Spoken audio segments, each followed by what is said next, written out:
just completed. We've got another bureaucrat coming up.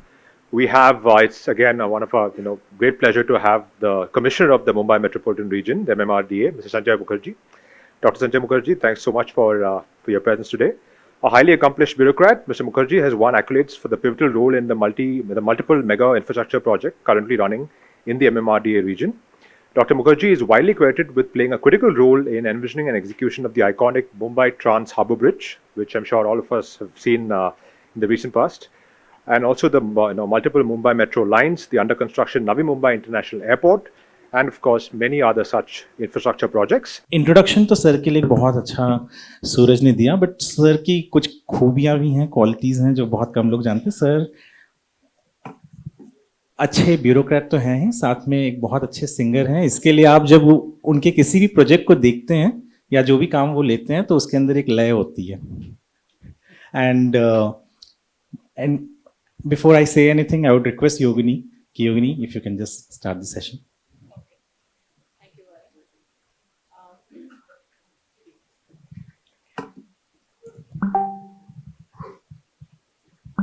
Thank you, Varun. And it's a great pleasure to have you here, Dr. Mukherjee. At the outset, a big congratulations for the rapid implementation of the Trans-Harbour link, which was a vision in the 1970s, but came to fruition in 2024. And it's a fantastic project. When you start driving from the Trans-Harbour from the Mumbai side, you see the Mumbai skyline as you go about 5 kilometers, 10 kilometers in. You see the beautiful Vashi Nerul skyline.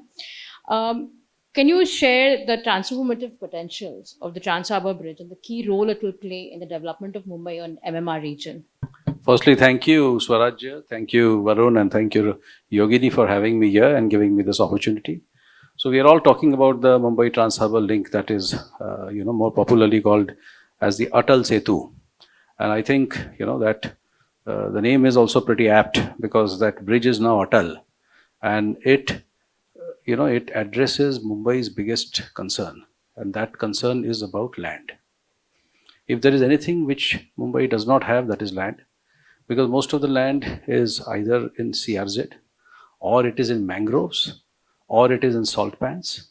So on the other hand, Mumbai has a historical background, and it is India's first financial capital. It continues to be India's financial capital, and as far as we can see it, we see that Mumbai will continue and shall continue as India's financial capital in the long term also. So given these realities, there is a requirement for Mumbai to expand, and the only way Mumbai could expand was vertically. Now, vertical expansion, if you take it from an urban development perspective, has certain issues. So you grant FSI. But in case you grant FSI, then how do you get the infrastructure? When I say infrastructure, then there is a need to have water, there is a need to have sewerage, there is a need to have, electricity. And more importantly, when everybody goes out in the morning, there is a need to have roads which will cater to the number of vehicles on the streets. And also there is a need of public transport. So therefore, the only way that Mumbai can perhaps grow and prosper is to integrate it with the metropolitan area. And in this metropolitan area integration, way back in 1970s, it was conceived that we would have the Navi Mumbai city. And that Navi Mumbai project was launched, and that was from Airoli to JNPT. We built 2 bridges. There was a bridge which was built that was from the Vashi Bridge, which we call as the Thane Creek Bridge. And there is a bridge across Airoli. So these were the 2 connects. But the bulk of the landmass is this side. And that was not connected. So in 1962, Wilbur Smith and Associates, there was a consulting firm, and they had done this study. And after that, there were committees appointed by the government which had decided that there should be certain links. And among those links are the Mumbai Coastal Road, the Trans-Harbour Link, the Goregaon-Bulol Link Road, Thane-Borivali, etc. And this link is doing the main thing of connectivity between these 2 landmasses. So what it does is essentially it brings, Ulve next to Worli. That is what it does. And if you see the way that ramps are designed, so you can enter it from Shivdi. You can enter into it from BPT directly. You can enter it from Shivdi. You can enter it from the Eastern Freeway. And there is a connectivity which is being planned, that is from the Worli to the Shivdi. That thing should be completed by end of this year or March next year. So that's the next connectivity. So this essentially connects the entire southern part of Mumbai. add on to the Mumbai Coastal Road and add on to the Bandra-Versova link, which should be completed in the next few years. Then it connects the suburbs also to this particular area and provides a very easy and seamless way to reach to the hinterland.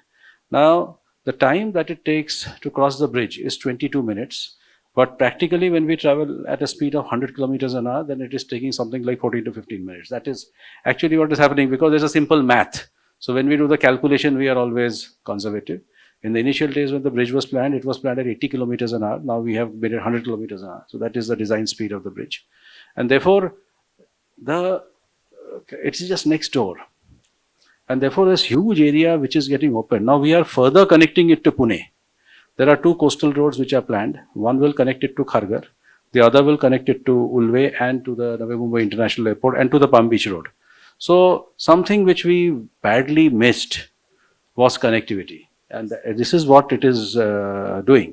So I'm reminded, way back in the, in fact, even before the First World War, there was a chap who used to be the Chancellor of Germany. And his name was Otto von Bismarck. And he is known for his famous speech of blood and iron. But when we studied history, then we were always given an essay whether coal and iron was more important than blood and iron. So when they say coal and iron, it basically meant that at that time the guy, he realized the importance of connectivity. And so he built a railway network, all around Germany. And that resulted in the unification of Germany, the industrialization of Germany. And then we see where Germany is today, even after having lost 2 world wars. Now, India is a country which doesn't fight and doesn't wage wars. What we lack always is connectivity. And this type of connectivity, we are connecting together a population of 3.25 crores. This is equal to the population of the entire Canadian nation. So I think nobody can predict the future, but one can guess and one can, talk about a trend. And I think the trend is pretty clear for all of us to see. Thank you. You pretty much sort of answered my second question, but sort of continuing on that. So when can we look forward to the completion of the CLY Elevated Corridor, as well as the proposed CLY Corridor, which will lead to commuters coming into Mumbai under the Second International Airport and Mumbai Expressway easily? So the corridor from CLY down to Padaspe, which will connect us to the Mumbai-Pune road, and that will enable us that seamless connectivity, is something which will start very recently, though we have chosen the contractor. And that should take another 2 to 2.5 years. Infra projects always take some time here and there, but 2 to 2.5 years. But I don't expect it to shoot its targets, because the land is in possession, the right of way is there, and all the things which normally stop any project from happening. So now I think people of Mumbai, having seen these things happen away from the 70s onwards, know exactly what happens. So those things are taken care of, and therefore that should happen in that part. As far as the Worli-Sivdi link, that Worli to Sivdi connector, that is supposed to be completed by the end of this year, or as I said, March next year. But the main challenge in that is that there are certain, old buildings which are coming in the way, and these buildings need to be rehabilitated and resettled. And our aim is to do it in a way whereby, everybody gains. It has to be a win-win thing. I think we need to have a policy that my victory cannot be at the cost of your loss. And if we take that as a policy, then in that case, we have to address the issues of these people and that is what MMRDA is today very much focused into doing. So we are trying to do that, and hopefully we will succeed in doing that. And if we are able to do that, and I think by the end of the year or March next year, we should be able to commission that bridge. You've had a very successful running in different positions in Mumbai, and in your earlier this at CIDCO and at Navi Mumbai, the Navi Mumbai Airport took off. So again, a project which was getting pickled for a very long time, took off the minute you took charge at CIDCO. So that airport is set to be commissioned soon in about 12 to 18 months, I believe, or 12 months probably. And also another project was pickling for a long time was the MMRDA working on the gold line between two airports and the metro line within CIDCO. So can you give us some updates on the status of the gold line because that's part of your MMRDA, your current position? Well, yeah, so as far as the gold line is concerned, so that is, we call it Metro Line number 8. And that is the connectivity between two airports. So we are looking at it like this. How do you connect the two airports? And connectivity between the two airports can actually be addressed if the Navi Mumbai Metro, is extended up to the airport. That is one. Then second is MMRDA extends line 2B up to Mandade. That is second. And third is there is a connectivity which happens between these two. So this is one way of connectivity which will pick up the maximum number of people, and it will also serve people at various stations that come in the way. So in that, line 2B of course is proceeding as it is. And when I was in CITCO, that time we took a board resolution, and we we decided that we would build that link between from Mandade. We will build a bridge across the creek, and we will connect it to the airport directly. And we'll also connect it from Bilapur. So two decisions have been taken. The consultant has been appointed. The DPR, in fact, is now complete, and it will come up. They would be taking a decision in that very soon. So that, when you invite the VCMD of CITCO, he will be officially be able to tell you that. So that, see, Navi Mumbai Airport is extremely crucial to this entire planning, because if you see, then there are two airports. And how do you, so whether it is the Goregaon Mulund Link Road, whether it is the MTHL, all of them ultimately have to end there. So you have to create the maximum catchment for the Navi Mumbai Airport. And we would be requiring both the airports. It's not that we'll be doing away with the old airport and coming on with the new ones. That is one. Secondly, there is Metro Line 8, which is a airport to airport connectivity. Now, MMRDA has decided that it will be done on a public-private partnership basis. That is a decision which we have taken, and the matter is now with the government to give concurrence to that particular decision. And once that happens, then in that case, we will be coming out with the RFP and bids of that airport. Sort of moving on from infra and drawing out, on some of your earlier experiences at CITCO, you were also instrumental in building low-cost housing for the low income in the quickest turnaround time. So 96 flats in 96 days. Can you share a little bit of those experiences of yours? So actually, when I took over at CITCO, it was COVID, and I always talk fondly about it because the organization was like MMRDA today is, and hopefully we'll get out of that. So that time the organization was in a bit of a financial loss. It was not making, many of you know about it.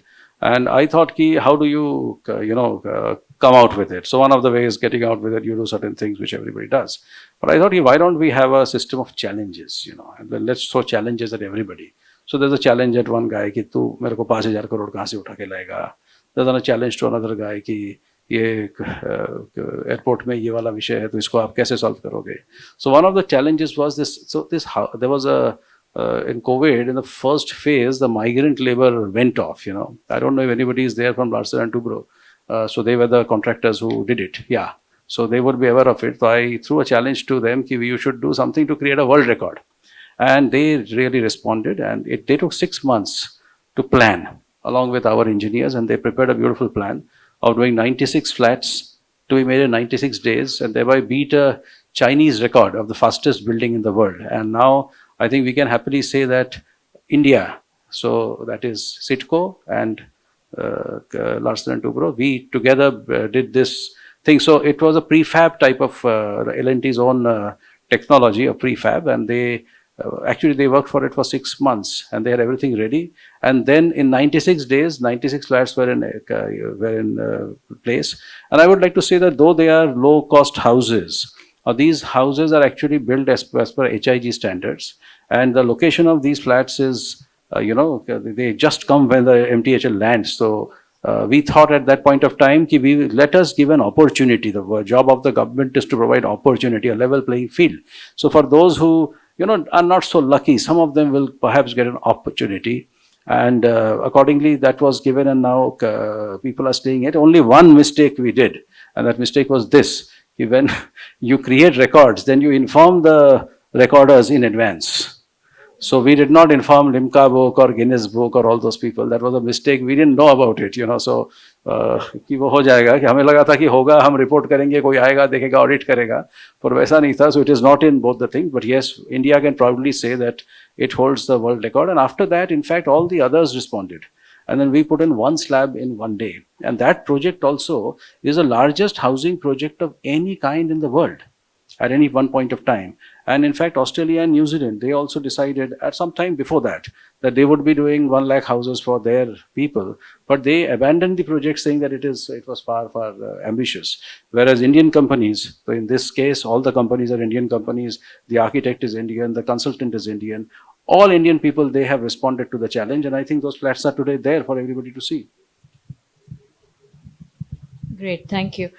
Coming back to your MMRDA administration, you're overseeing currently the most ambitious expansion of metro network attempted in any city, specifically the kind of Mumbai that is. So give us a sense of the progress that has been achieved in the various metro lines, be it 2A, 9, etc. So there is a total 337 kilometers of metro line, and this will go up. And if we take the metros built in the other parts, so total मिला के 450 kilometre तक के जाएगा. But 337 is what MMRDA is executing, and this is the largest metro project in the world. I think one of the reasons the metro project has started in 2015, much before I have come. MMRDA never thought, you know, it is going to be one of such kind of challenge, and therefore we took up this project. And line 1, which is a public-private partnership project, that is from Warsaw to Andheri Ghatkopar line, that line is already commissioned. And so that line is commissioned, and the passenger count of that line is growing at something like 7 to 8% per month. Line 2A and line 7, these are another two lines which are commissioned. And the passenger count in these two lines is also growing at a compounded rate of 5% per month. So we are getting a very, very good response as far as these two lines are concerned. The other lines, their work should be completed in the next 3 years. You know, when I say it is completed, so that means that the rakes will be procured, the electrification will be done, the signaling systems will be in place, the approval of the the approval of the RDSO will be obtained, the CMRS approval will be obtained, the fares will be fixed, and all the regulatory hassles that one has to go when one does the project, all of them will be done. In this period, several lines will be commissioned, you know, as and when they get completed. So the strategy which we have taken now is that you focus on extending the length. Because if I say कि मैं 2B को पूरा बनाऊंगा तो it will take time, but मेरे अगर 3 station होते हैं और मैं उसको existing line को extend कर सकता हूँ.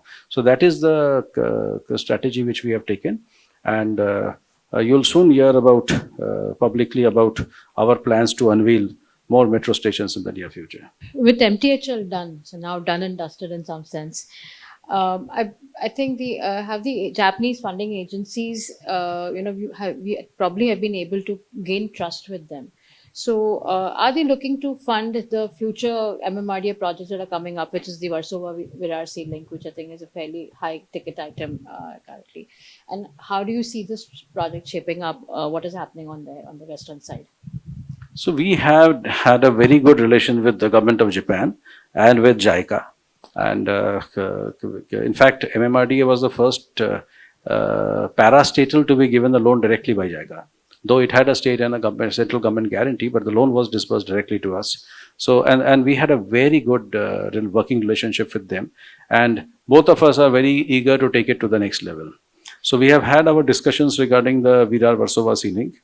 And JICA has, in fact, we had visited Japan along with the Honorable Deputy Chief Minister of Maharashtra State, and JICA had expressed its willingness to fund the entire project.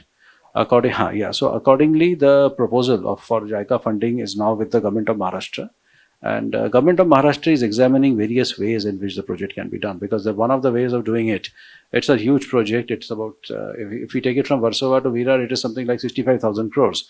If you take all the connectors, and if you take it up to Palghar, you know, because as things are developing, there is a parallel movement happening, which is with the central government, where MMRDA plays a role. That is a bullet train. And that train, it will stop at Virar and it will have a stop at Palghar, and so those are some areas which will open up in the days to come. So if you extend this up to Palghar, then the project cost goes up to 90,000 crores. So Government of Maharashtra is examining that how the project should be done. Should it be done as a state sector project whereby we execute the whole thing, or should it be done as a public-private partnership project where a private partner is roped in on a toll basis or something like that, or should it be done in a part of it is done by us and part of it is done by that. That is a decision that is to be done. The DPR, etc., that is all ready. So we are now on at that decision point, and once that decision is closed, then we shall be going ahead with that. MMR today is beyond Mumbai Municipal Corporation limits in that sense of things. And obviously the urban demands in terms of water demand, sewerage demands are also growing. So how does MMR is working towards ensuring that you can meet the water demands for the MMR region? We know that the Surya Dam water pipeline north of MMR is being executed. What are the timelines for it, and how would that project help the city?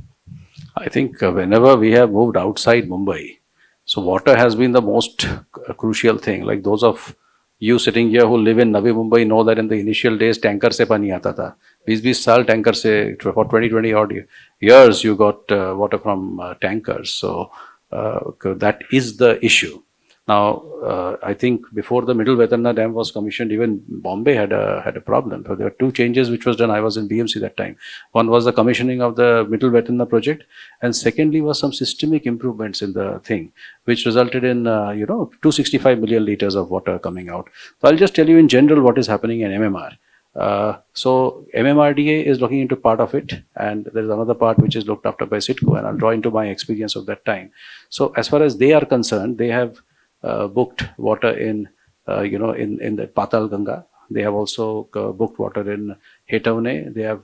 They've started work of underground tunnels, which will prevent the loss from all that period. They have started audit of Kharghar node and all those places, and also a place whereby Navi Mumbai and Navi Mumbai city, that is the municipal corporation, the other area separated, so that water is properly distributed. As far as the other part is concerned, this part, so we have built now the Surya Dam. So the dam where was constructed a village called Kavdas. A water treatment plant has been constructed, and it's a very interesting project. It has got two underground tunnels, which go below national parks, and the entire thing otherwise is a underground pipeline. And the Surya project is completed up to Vasai Virar, and it is almost completed up to Mira Bhinder. In fact, so as far as Vasai Virar is concerned, so we are supplying 185 million liters of water to them. Now it is for the municipal, so our MMRD is a regional authority, so we don't get into the water supply thing, we don't get inside. So we bring the water at your doorstep, so we construct an elevated service reservoir, and the water will be there. And now it is for the municipal corporation to pull that water, take that water, and run the secondary system and the tertiary system. So as far as Vasai Virar Corporation is concerned, they are regularly drawing something like 90 million liters of water. Yeah. So as far as that municipal corporation is concerned, there's a sea change. Yeah. Right. For earlier, they used to get some 30 odd million liters of water. Now up to 120 million liters is available to them. So it's an absolute sea change, and that can go up. They can draw up to 185 million liters of water. So they are a step ahead. So as far as the Mira Bhinder Municipal Corporation is concerned, we are again following up with the corporation that they should, because that will be 213 million liters that we will be supplying to them, and they have to improve their internal secondary and tertiary distribution systems, metering and all those things, so that they can draw that water. The work of Mira Bhinder should be completed before monsoon. And after that, that second stage can be also started. The first stage was, dedicated to the nation by the Honorable Prime Minister during his last visit on 12th of this month. I saw that I think the chief ministers this also, and as well as you had posted some MOUs that were signed at the recent WEF. So what is the future being planned in that perspective? And given that you are right now in MMRDA has built BKC, and you're also sitting on a huge tracts of land MMRDA in its possession, how do you plan to monetize this? Where do we see the next BKC happening? Firstly, I must clarify, MMRDA is not sitting on huge tracts of land. I wish we were. MMRDA is just sitting over BKC. And BKC, there's roughly 35 hectares of land remain to be disposed of. So if you see, it is though it has not got the designation of the international finance city, but it is the finance headquarter. And 3%, approximately 3% of the country's GDP comes from that little small area of BKC. So that's the area. We also have certain amount of land at Wadala, but other than that, we do not have land assets. And therefore, the reason MMRDA went to Davos was very, very clear. We did not go to, we signed 5 MOUs, but our basic reasons were, number one, we wanted, technology transfer. So whatever work we are doing, if you do advanced work, then we want more technology to be here and we want a competition in the Indian market. So that is one. So that was the thing. And we signed certain technology transfer agreements there, or rather MOUs there. That is one. Second is that we are doing all these projects, so we want a financial closure. And for that financial closure, the multilateral financial corporations are important corporations, and Davos is a place where everybody is there, and Davos is a place where you can have a peer-to-peer, talk. So that was another thing which we were able to do there in a very successful way. And the third thing is that if Mumbai started as a port, and then Mumbai developed by itself. And then, when the country became independent and later on we built BKC and we built so much infrastructure and now we are building so much infrastructure. But if you want to take Mumbai to the next level, then we need to know what the world is doing. And one of the reasons of going to Davos, this was the first time MMRDA went there, is to find out what's happening all around the world. In the urban development sector, in the IT sector, in the AI sector, in the, in various technology sector. And what about the financial sector? Who are the agencies who are looking for, coming to India and investing in India? What can be done by us as a local city to facilitate that? So that was our first foray into Davos, and I'm happy to inform you that we signed 5 MOUs. We were able to meet the top engineering firms, CEOs of the top firms, consultants of the top firms, also the chiefs of all the top 5 multilateral banking institutions, which give these lending. So also several top NGOs who operate in various ways, whether it is CSR, whether it is sustainable development and all those matters. That is the type of thing that we were able to do, and we hope that in the next visit of ours at Davos, we will be able to make a better thing. But I'm happy to tell you now that as far as the metro project is concerned, we are almost achieved the financial closure of that. In BKC, we are seeing a lot of mega projects that are happening around us. It's the bullet train, the Mumbai Metro 3, Line 2, Line 3, India's biggest convention center. I think Jio has opened some great mall over here, also very expensive and a high-end mall. So how do you see the future of BKC? How do you envision for it? Well, I would say, as if we take, I would like to answer your question from a different angle. You asked me a question, where is going to be the next BKC? And that was one question. so that which I omitted answering in the last phase. And now how do you say? See, the Mumbai, if it has to retain its position as a leader, then it has to make provision for the poorest of the poor. It has to make provision for the labor class. It has to make provision for the service class. When I say service class, I mean people who work in various institutions, do clerical work or lower level management work. It has to make provision for the top end management. It has to make provision for the super rich. It has to make provision for film, gaming, animation. So we have to actually identify all the sectors that we do have. And after identifying them, government's job is simply to enable. And if you enable, then it is for the market to respond to that enablement. This is the fundamental principle in which I think that we should go ahead. And if this principle is agreed upon, then now where the MTHL lands, so there MMRDA the authority has decided that it would be constructing a new city there. And that is something like 323 square kilometers of area. So that has been approved in the authority. It has been approved, which was chaired by the Honorable Chief Minister of Maharashtra, had the Housing Minister of Maharashtra and Chief Secretary of Maharashtra and all other top officials and non-officials of the state.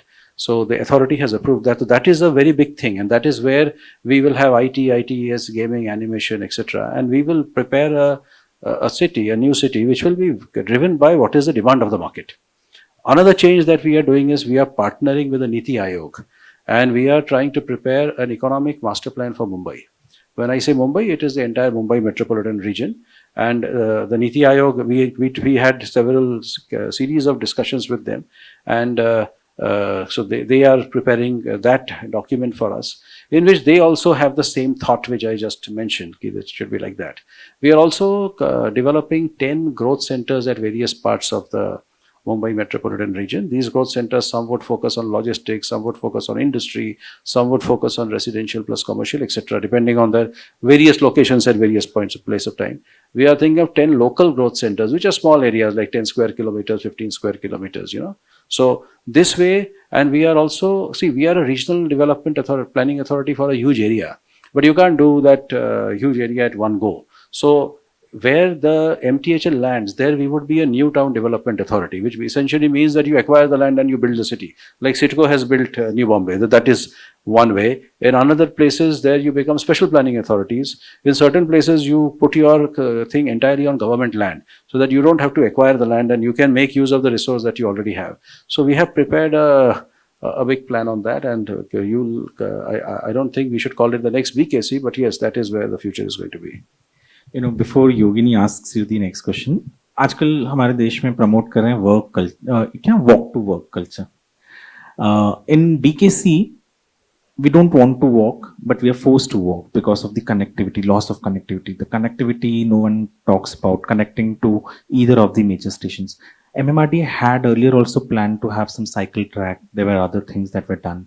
There used to be buses. Anything to, improve the life of the service class? This question came because you spoke about service class, and many service class people who come here, for them it is a nightmare to come to BKC in the morning. So business uske liye. Yeah, absolutely. I am so happy that you are asking me this question, because this was the first thing that I thought of when I came to MMRDA. I said, BKC mein ghusna bada mushkil hai. It's bloody difficult to, it's very difficult to get in.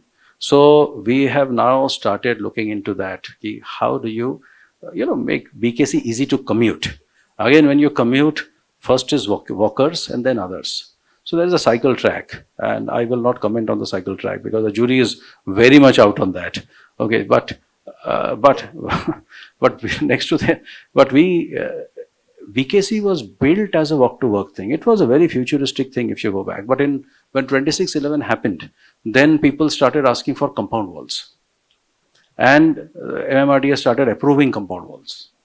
And because of the compound wall, you see, in BKC, it's like, say, what is that place in London where the Central Financial District, tall building, or Pudong, for instance, in there. So you walk through. There is building A, there is building 3, you walk through. The buildings have security inside. For vehicles parking, you can make a provision, but that doesn't mean you stop pedestrians. So now we have taken a call that no more compound walls. We retain something called as architectural, control, and so no more compound walls are to be allowed in BKC. That is one. Secondly, this is a very, very recent decision that we have taken. Secondly, we will be asking everybody else, to relook into those who have built compound walls. Because it is your employees who are coming. So you please relook into the need of these compound walls. ये पुराने ज़माने में जब था कि कुछ पता नहीं चलता था, तब compound wall का अर्थ था. Today, satellite imagery, I can see very well what's happening right inside this room. So for this whole security environment has changed. So there is a need to, relook that compound wall thing, So that is another thing that we have done. Third is that we are going to relook the way the footpaths are structured, and for that we have already started the work. Fourth is that the auto rickshaws, for instance, and the taxis, they do not have a place to park. There is a great need, so we will coordinate with the police. But before that, we have some space in the Geo World Center, so we will provide for a taxi stand there. We'll provide a free taxi stand, and we'll provide for so MMRD auctions it off and gets some money out of it, but I think we'll forgo that revenue. And we'll provide for a free taxi stand there, and we'll provide for free auto stand there. So that will be inside. It will not be on the street. And then I'll request the traffic police that you please declare these particular areas as no parking zones, which makes, commuting further. Secondly, we'll be broadening certain roads, building certain bridges. That is a long-term type of things. However, as far as there is another thing that's happening. So there is a bullet train, and then there is this metro, which is there in BKC.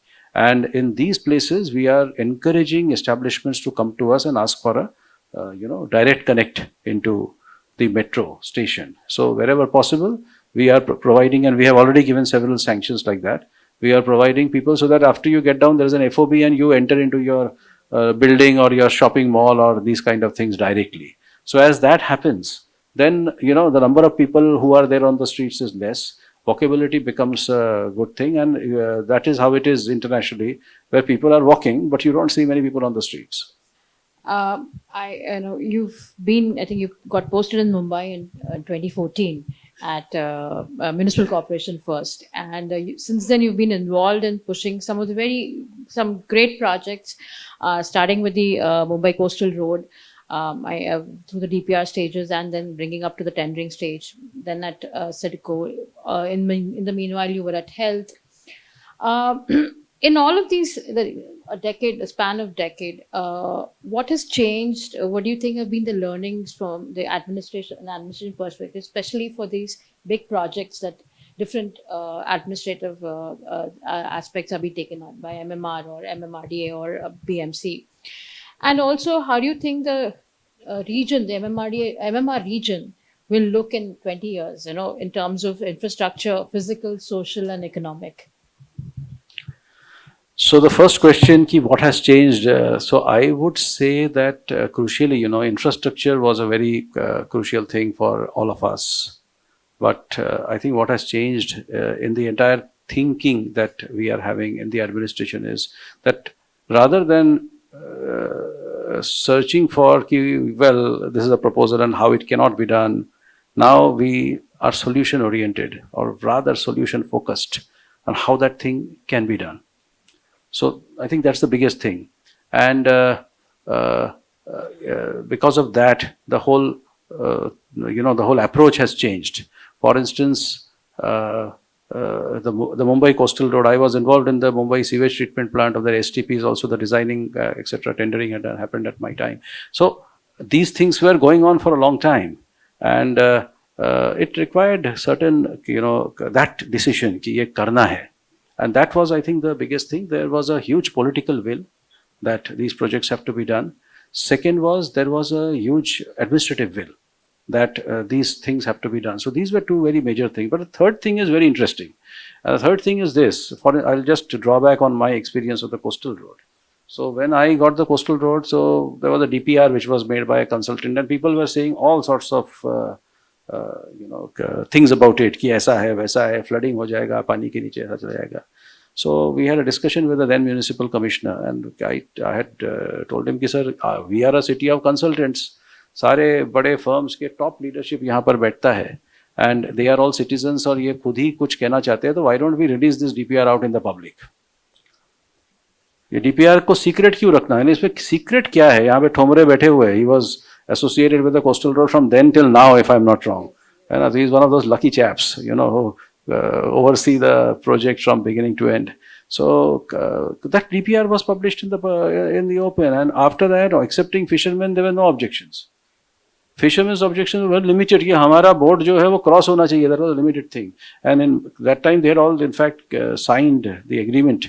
What should be the distance and all those things, So there is a lot of desire of the people also that these things should happen. I must really salute the citizens of Mumbai who have been tolerating us for a long time. अभी देखिए 8-10 साल हो गए, काम चल रहा है, नया काम चल रहा है, फिर भी people are pushing us कि ये आप करिए. They are not saying कि ये काम हुआ नहीं है, this is a huge change in the attitude. I think as a nation, as Mumbai, as everybody wants कि अभी it's time for us to do it, and therefore we have taken a huge leap of faith. When money is not there, then we have decided to borrow. We have done those calculations ki what will be the increase in the economy, what will be the tax revenue growth, how do we pay it back. These were risks which were unimaginable few years back, so that is the biggest change that we have seen. Yes. Because we are towards the end, MMRDA also had एक बहुत साल पहले मुझे याद है Tanaji Malusare city करके करजत में MMRDA had said we will give you additional FSI constructed, but that was only one project and that failed. Did MMRDA ever think of, because you're in MMR का सबसे बड़ा आज डिमांड अगर कुछ है तो वो हाउसिंग है, and you have handled Sitco well, you had records over there, so is MMRDA thinking on those lines of anything? I know there are other agencies, but MMRDA once ventured into it. Is there anything on the housing part over there? या फिर सिर्फ FSI ही देंगे sir? So rental housing MMRDA का idea था, 2008 का scheme है. There's a MMRDA idea, and well, it has worked pretty well. You know, I mean, you've got lots of PAP houses, and they have been used to resettle and rehabilitate people. So I think that goes in favor of MMRDA. But yes, MMRDA has generally been out of housing. Now we are making a foray in two things. First is, as I said, we are developing new cities. Earlier, only Sitco was building cities, but Sitco has a jurisdictional issue, so they have a jurisdiction, and they work across the state. So now time has come for all agencies to work together. Time has come for, say, we have large agencies in this state. We have got BMC, we have got MMRDA, we have got MADA, we have got Sitco, we have got even the SRA gives permissions, etc. So we have got PWD, we have so many agencies. Time has come for everybody to work together. And so therefore, we are building this new city, which I mentioned. We are building all these new towns in small ways across. So this process has just started. They have started after I have joined MMRDA. And it will take its time in fruition. We must realize that Navi Mumbai was conceived in 1970. And it was handed over to the corporation in 1994. But even now, Sitco works there. So that is, it takes time, and we do not want to create a concrete jungle. So that's one. Second is, however, for the housing issue, MMRDA has the powers of an SRA, and for the first time, we have decided that we will, enter into SRA. We have decided to take over a slum at Ghatkopar. And we have already have advanced discussions with the SRA. Now the agreement has been forwarded to them for their examination and approval of their authority. Our authority has already given its approval, and very soon we'll be making our foray into that. Yes. Thank you for the wonderful session and so much of information. I think it gives this to us that Bombay would look beautiful and connected in the next 10 to 15 years. With that, I open the floor for a few questions. Oh, like lots of hands. Wow. we will have 8 seconds. We can't. I know so many people want to ask questions, but because of paucity of time, I will give only 2. Sorry. So from L&T, hey, mic hai udhar.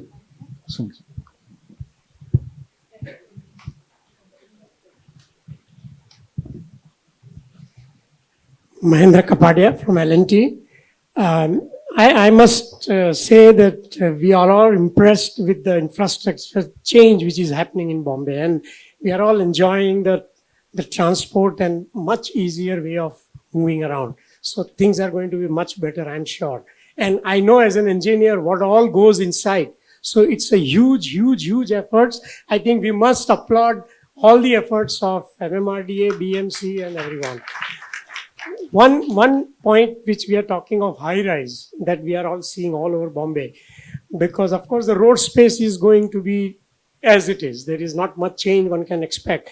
But what we also see is lots of sewage, or what do you say, the waste, vehicles moving, the solid waste, wet waste. So I think as a very intelligent city that we all are proud of this city, there must be a way to manage the wet waste, especially the wet waste, where within the buildings themselves we can allow.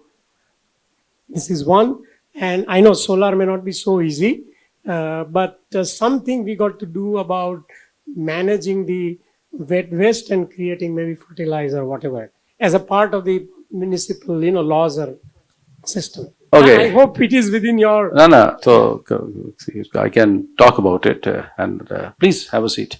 So waste is an important issue, and but BMC and its jurisdiction it's an old city, so we can't have and they are trying. So for instance, they have the Mulund dumping ground is getting closed. This Thomre knows that we did it that time, and it's getting closed now. Devnar mein kaam shuru kiya, etc. So that's part. But other than that, outside the city, where we are making these new cities, and this is where we can make an intervention right at the beginning. So we have now signed a technology sharing agreement with the government of Netherlands. So they'll be providing us that technology free. So that is one thing which we have done. And the issues of segregation of waste, generating the maximum calorific value, etc. Those are the issues which we will take into consideration as we develop the newer parts of our city. Having said that, I always tell everybody who sits in the waste conferences, please understand, the Western world talks about segregation because they are extremely wasteful. वहाँ पे तो newspaper dustbin में डाल देते हैं, पर यहाँ पे we have a collectors, yes. We have a कबाड़ी वाला, and the कबाड़ी वाला comes to my house, भाई बॉटल ले लेता है, कागज ले लेता है, कचरा ले लेता है. देवनार में रैक पिकर्स की जो इकोनॉमी है उसमें एक स्टडी हुई है, that is about 250 crores. They are recycling everything. So because of this, Indian waste will actually have no plastic when it goes there, and that is something which is going to create the issue of calorific value, and therefore that gap in the waste. And I think many of our issues are therefore issues of technology and issues of finance, and these are two issues which will be actually our main challenges as we build up the new city.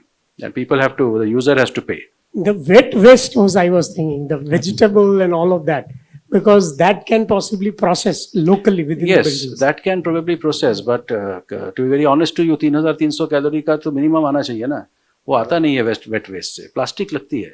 So that is the key issue. Plastic चाहिए. If you don't have plastics, what you get in, say, आप कहीं भी देख लीजिए, अंबरनाथ देख लीजिए, देवनार देखिए, whichever place you want to go, there is nothing. It's only C&D, essentially what you get in those places. Everything else is extracted out. And it's very easy to say कि rack picker को मत रखिए, but then उनका भी एक परिवार है, they also have an economy, so we have to consider all those things. Okay. मैंने आंखों में बहुत से लोगों को कमिट कर दिया था, बट क्या करें, समय के पाबंदी है sir, and I apologize on behalf of everyone because we will have to end this now.